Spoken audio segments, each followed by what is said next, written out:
Questa mattina l'assessore regionale alle minoranze linguistiche Pierpaolo Roberti ha presentato la terza conferenza regionale sulla lingua friulana che si svolgerà venerdì 5 novembre all'Auditorium Comelli a Udine. L'ha definita non una pura formalità, bensì un passaggio fondamentale di questa legislatura. Tagliando sulle attività istituzionali per la tutela e la valorizzazione del friulano, ha spiegato. Della conferenza abbiamo parlato anche con il presidente di Arlef, Eros Cisilino, e con il presidente del Consiglio regionale, Piero Mauro Zanin. Sentiamoli. Presidente Cisilino, un appuntamento importante alle porte il 5 novembre con la conferenza regionale sulla lingua friulana. Spieghiamo il significato di questa iniziativa.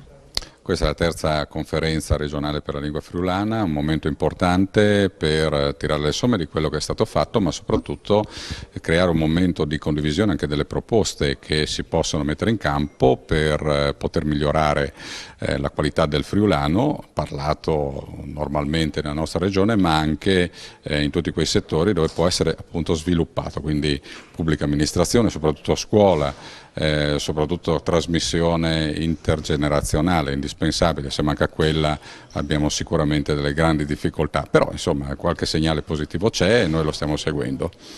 Una riflessione sulla lingua friulana che davvero diventa elemento fondante proprio della specialità di questa regione, è stato descritto anche come un elemento fondamentale di coesione sociale, forse nei momenti di difficoltà questo si percepisce ancora di più.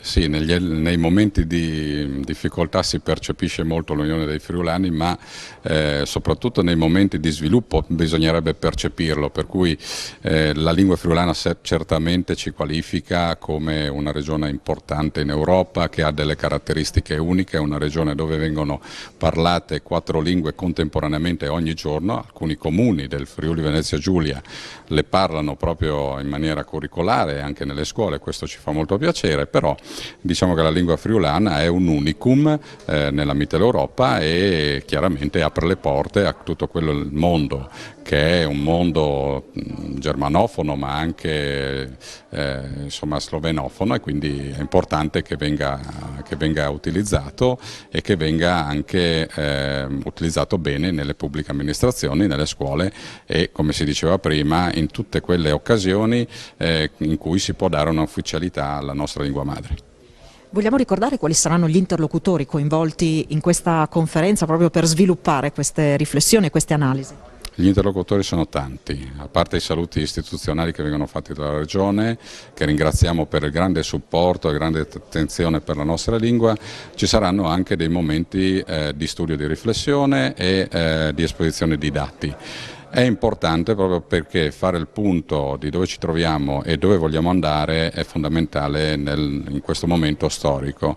È un momento in cui appunto ci si apre dopo la pandemia, speriamo che passi al più presto, a nuove prospettive, e vediamo appunto che la lingua friulana ha unito anche territori molto lontani, per cui parliamo anche dell'altro capo del mondo, dove tante volte viene utilizzata anche a livello extrafamiliare, per cui non confidenziale.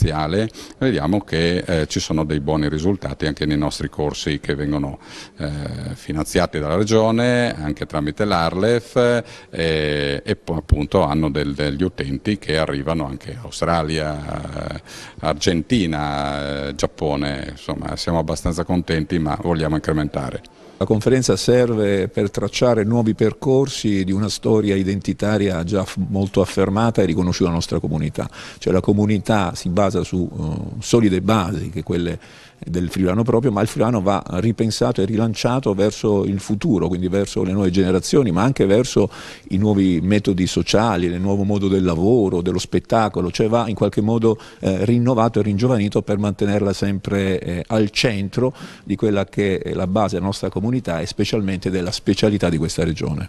Ecco allora quanto è importante questa conferenza regionale, che peraltro porterà proprio qui in Regione venerdì 5 novembre tutti gli interlocutori portatori di interesse. Sì, penso che sia un confronto importante, quindi dal confronto delle esperienze di ognuno nasce la sintesi per una proposta che sia impegnativa per tutti e anche stimolante per il futuro. Quindi da questa conferenza speriamo, ma sono sicuro che nascerà anche il friulano del futuro, il friulano per le nuove sfide verso un progresso che speriamo sia un progresso di sviluppo per tutti.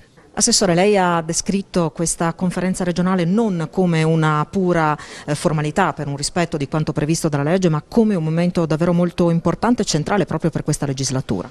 È sicuramente una tappa fondamentale per la legislatura. La conferenza regionale è sì prevista per legge, ma se la legge l'ha prevista c'è un motivo ben preciso.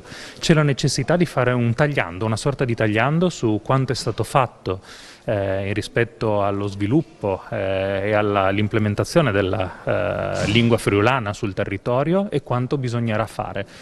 Ci sono tanti strumenti che abbiamo messo in campo e a disposizione in questi anni, tante piccole e grandi iniziative, l'ultima penso al piano generale di politica linguistica appena approvato.